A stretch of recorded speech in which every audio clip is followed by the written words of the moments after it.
This video is going to quickly demonstrate how to use the Systems of Inequalities applet by GeoGebra. So we have a system of inequalities. We have the red one that's represented in this red box here. And then we have this blue one over here that's represented in this blue box. So let's say that in this our system of inequalities, the first one is y is less than. So we're going to click on the less than icon right here.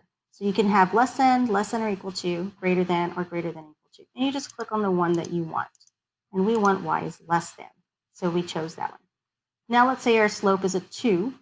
And so right here, this is in slope-intercept form, mx plus b. So m represents our slope. So we're going to slide this m slider to a 2. Okay, then our y-intercept over here is represented by b. So we're going to change this b slider. Let's say it's a positive 4.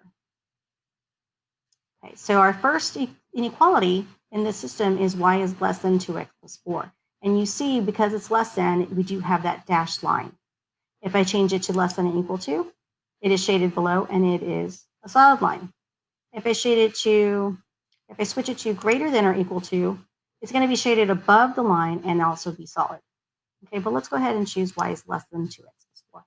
Now let's say this other one over here, we'll say that this is correct, that the slope is negative 3x plus 2.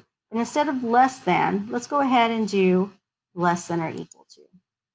So our system of inequalities is going to contain this inequality here, y is less than 2x plus 4, and y is less than or equal to negative 3x plus 2. So what you're going to do now is you're going to take this point and you're going to move it to the different regions to see if certain ordered pairs are solutions. So you can see it's not a solution, not a solution, not a solution. But when I get in the overlap section over here, it now changes to a solution. So I can check points. So let's say I wanted to check 0, negative 3 to see if that's a solution. I just drag it to 0, negative 3. It's a solution. If I wanted to check 6, 1, I go over to 6 and 1, not a solution. And that is how you use this GeoGebra applet.